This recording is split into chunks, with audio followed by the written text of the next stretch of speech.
Hi. Hi, welcome back. Ryan and Cars. I just made a video and it was posted. I don't know if you've watched it or not, but I was with my daughter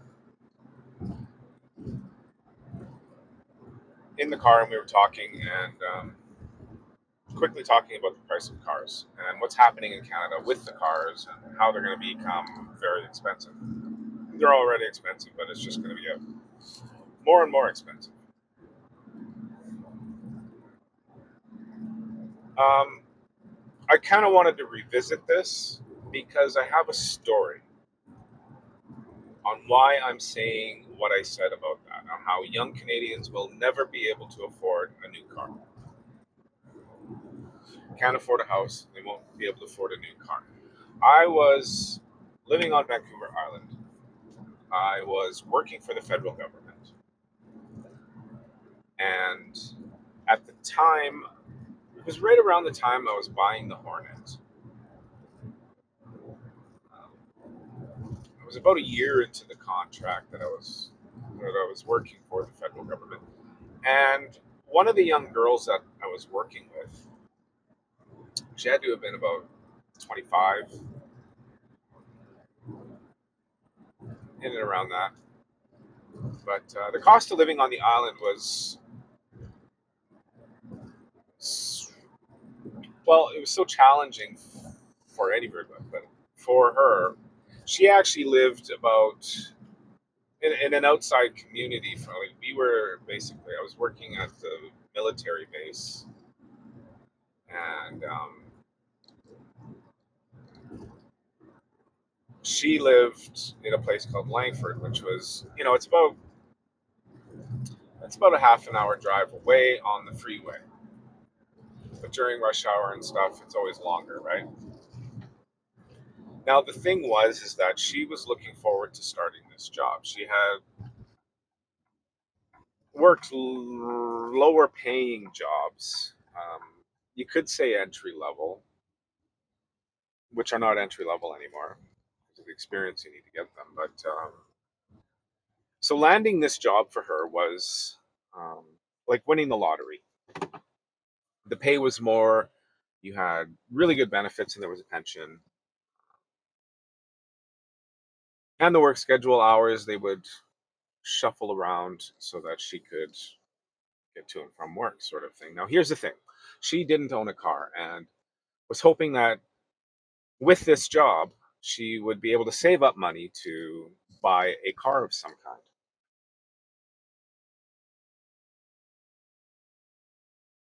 And she lived that far away from work because, to be honest with you, the rents were cheaper where she was living. The closer she would have gotten to Victoria would have been not at all feasible for her to afford to live. Wouldn't be affordable for her to even pay, to pay rent, food, that sort of thing. As it was, we were getting paid a very decent wage, um, and she was living on her own. She did not have roommates, but her entire paycheck went to rent and food. This was in 2023, so post pandemic, the cost of living on the island, well, everywhere went up, of course, right? But on the island specifically, housing skyrocketed quickly, and actually so did the food. Uh, my household was even struggling with the food prices. Now, where I live now is on par with what the prices were then. Gas was fuel. Regular 87 octane was it was always above 220, $2.20 a liter. And for the longest time it was 225. Like I had a BMW and I was putting premium in it. I was paying 260, 270, 280 for it. So it was expensive to drive a car, especially if you live far away. But I live very close to where I was working there. It was like a 5-minute drive. But we were sitting down one day on a coffee break, I think, or something, or our lunch break. And she was telling me this, where she was hoping that, she came from these low paying jobs, and finally on the island here she got the cushy job. She landed this really, because that was, working at the base was one of the better jobs, right? Working for the federal government. The government jobs were the cream of the crop on the island, basically, especially if you didn't have a business. Not that they all paid well, because they're all public service jobs, but the benefits were great, and the schedules were flexible. You got lots of days off to, for mental health and, physical health and things like that. Like, you could take sick leave without it hurting you at your job, sort of thing, right? And you didn't have to get everybody sick by coming in sick, so that you know you wouldn't miss hours, sort of thing, right? But she was telling me that she was so happy that she got this job, that she figured this bump in pay, which she thought was going to be this, amazing, abundance of cash, uh, quickly turned out to be not the case for her. And she was telling me that she took this place out in Langford because, if she could not afford, unless she had 3 roommates or 4 roommates to a 2-bedroom apartment, she wouldn't be able to afford, to live closer to where we worked, sort of thing. So she chose it out there to live cheaply, and she was living frugally. And all of this was to hope for her to get her car, to get eventually to get a car, right? And we had been working together for about a year, maybe 10 months. Like, she did come in after me.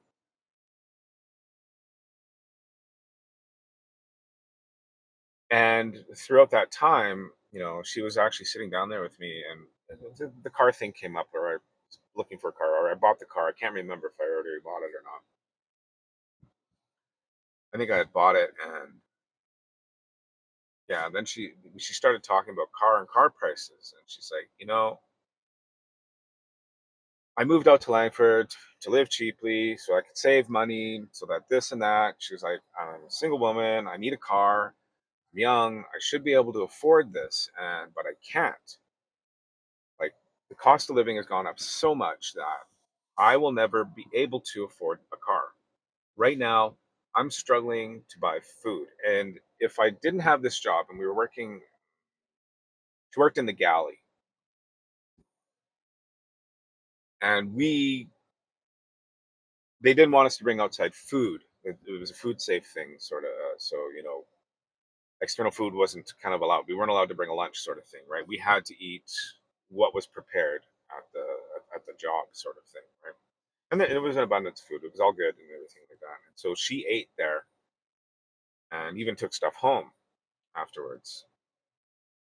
And she's like, without this job and me eating here, I wouldn't even be able to afford groceries at this point. So, like, I'll as if this is the way things are going, and this is the way things are for the next 10, 15 years, she goes, I will never be able to afford a car. Never mind a house. Like, I've given up on a house, she said. Like, I know it's the island, it's hard to come by, and houses are expensive, and blah, blah, blah. She goes, I'll probably never own a house. I know that. I understand that. She goes, but I thought for sure I'd be able to save up enough money to, towards a little car payment, or, even save up some cash to go and buy a used car. She goes, but the used car prices are so high that I have to finance a used car. So no matter what, I'm going to end up in a payment, and I don't make enough to make a payment on a car, never mind insurance and gas and, just the things to run a car. And that little talk, it stuck with me. But it was the island. It was that little microcosm, that little, what happened there wasn't necessarily happening in the rest of Canada. Maybe it was a forerunner, but at the time, what happened on the island was totally, completely different than what was happening in the rest of Canada, or the Western civilization, even, right? It had its own thing going on there. But now, like me, I moved because of the cost of living. I had to move to somewhere cheaper. I moved to Alberta. It was cheaper, but it's still catching up, right? It's still, our rent is cheaper than it was on the island by half, but the food and everything, it's still, still more than more than we can actually afford, to be honest with you. And we're not living large. We really aren't. You should see where we're living. You see that I live in the middle of nowhere. But my point about this is that I quickly saw here, that it's no better. It's exactly the same. And young people now are finding the same problems. Like my daughter went out looking for work, and nobody wants to pay any money. Of course, wages are so low, and the cost of living is so high. Like she's given up on a house, and I've actually given up on a house for us to even try to buy. I keep looking for deals. I keep looking for something to get into, and it's I need a pay raise of like $25 in order to be able to do something like that. All my money is actually going to a car, but I need the car in order to make money. It's catch 22.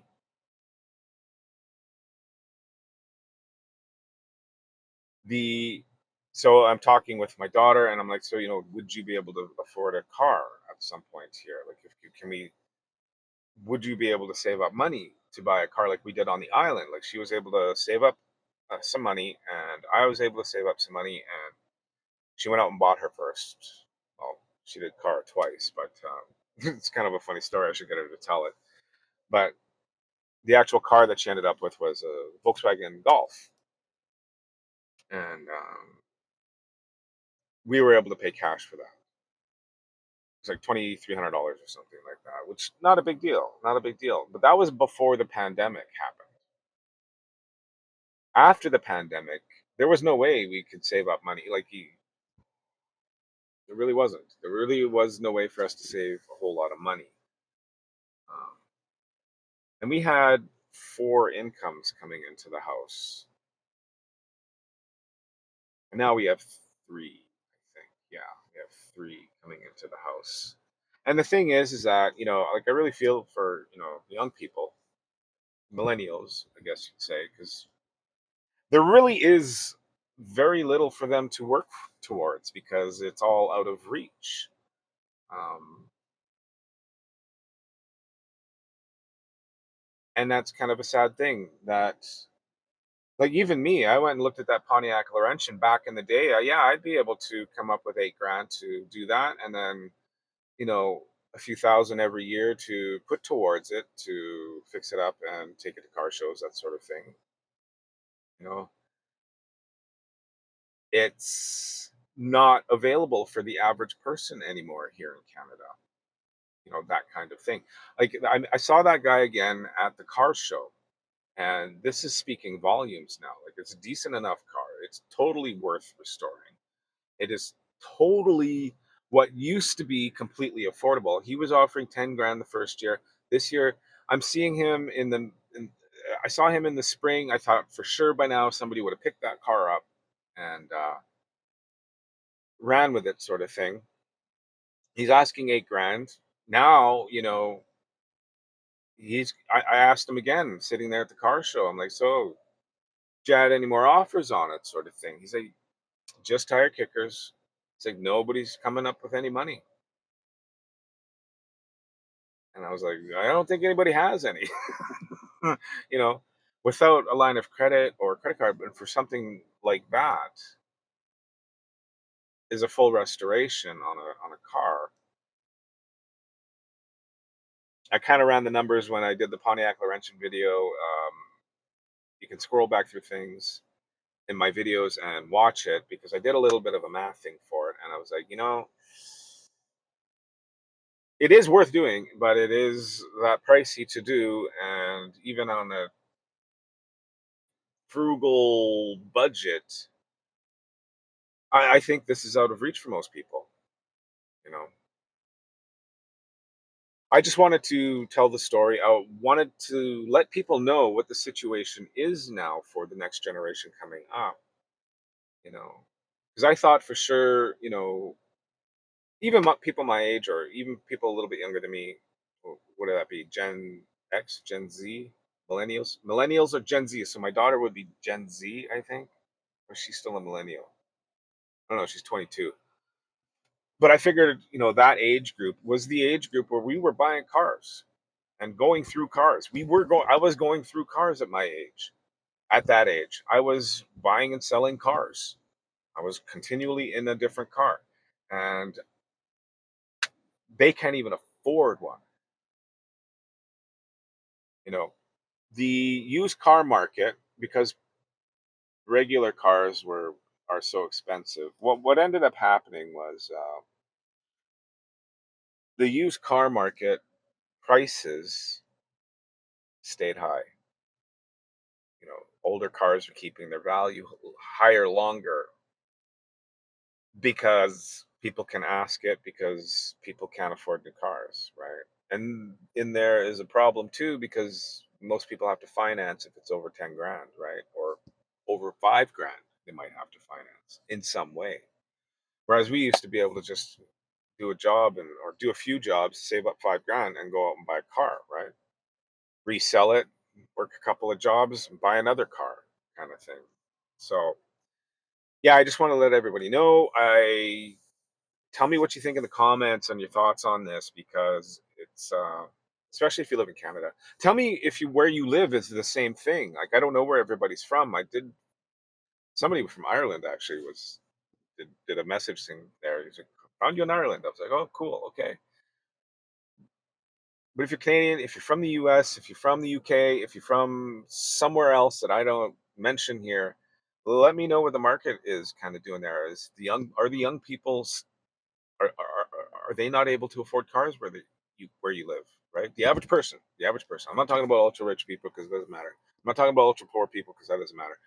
I'm talking about, regular everyday people for the last gajillion years have been buying cars since cars have been made, and driving them around and having fun, and not a big deal. Now it's out of reach. You know, that's where we're at here in North America. Hit like, hit subscribe, and I'll see you on the next one.